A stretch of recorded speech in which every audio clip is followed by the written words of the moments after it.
फरमाते हैं एक मछली अल्लाह ताला ने दरिया के किनारे भेजी।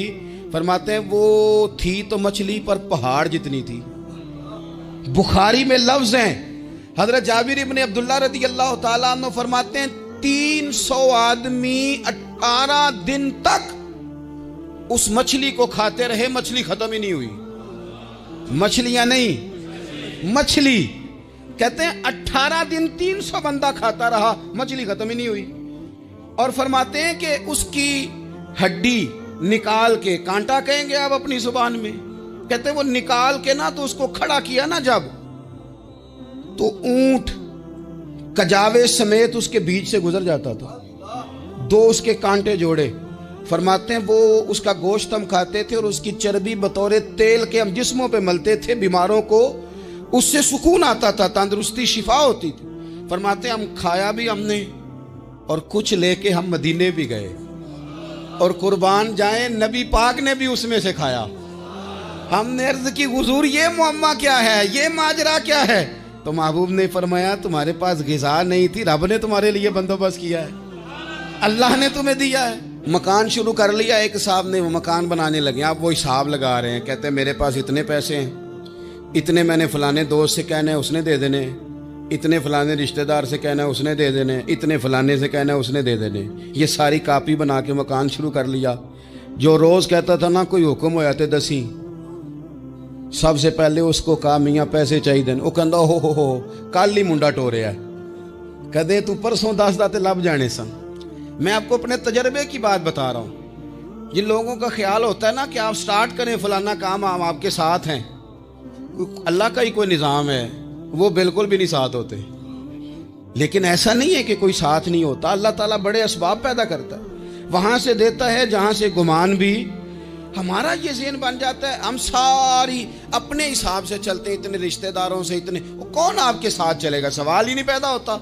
ये सारे काम छोड़ के सबसे पहले 2 रखने पड़ो, अपने रब की बारगाह में, रसूल कायनात की बारगाह में गुजारिशात और इस्तिगासे पेश करो, वहां से खैर तलब करो।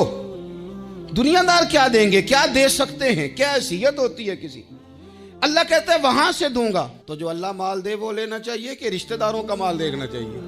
जो अल्लाह दे वो लेना चाहिए कि सेठों नवाबों की जेबें देखनी चाहिए? जो अल्लाह दे वो कबूल करना चाहिए या देखना चाहिए कौन सा आदमी कहां पहुंच गया? छोड़ो, अपनी मट्टी पे चलने का सलीका सीखो। किसी के संग मरमर पे चलोगे तो फिसल जाओगे, फिसल जा। इस पर एक और बात अर्ज कर दूं, सही बुखारी से, मुस्लिम से एक और बात। कुछ चीजें ऐसी हैं जिनसे अल्लाह की मदद आती है, मदद मिलती है।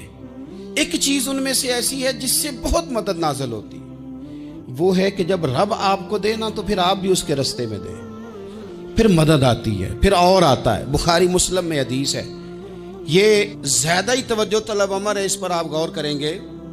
हजरत अबू हुरैरा फरमाते हैं कि नबी पाक अलैहिस्सलाम ने फरमाया एक शख्स ने बादलों के अंदर से आवाज सुनी कि फलां आदमी का खेत और बाग खुश्क हो गया है, वहां बरसो और उसके खेत को सैराब करो। वो बड़ा हैरान हुआ कि बादल से आवाज आ रही। फिर उसने देखा कि एक पहाड़ी पर बारिश हुई, वो बादल वहां बरसा, फिर नालियों से होता हुआ पानी एक तरफ चला। तो जिसने आवाज सुनी थी, हुजूर बयान कर रहे हैं, वो भी पीछे पीछे चला कि पानी किधर जा रहा है। उसने जाके देखा कि एक मकाम पे एक बाग को वो पानी लग रहा है और एक आदमी वो पानी लगा रहा है। उसने उससे पूछा तेरा नाम क्या है? उसने कहा क्यों? कहने लगा बता ना। उसने नाम बताया तो कहने लगा यही तो वो नाम है जो मैंने बादलों के अंदर से सुना है कि फलां के खेत को पानी दे दो। उसने कहा यार तू क्या अमल करता है कि स्पेशल तेरे लिए बारिश बरसे? ये बुखारी पढ़ रहा हूं, सियासता से हदीस अर्ज कर रहा हूं। उससे पूछा तू क्या काम करता है कि जनाब अल्लाह तबारक व तआला का हुक्म करम आया कि खास तेरे लिए पानी बरसे और तेरे खेत को सैराब करे। तो उसने कहा छोटा जिम्मेदार हूं, पर जब फसल उगती है तो 3 हिस्से करता हूं।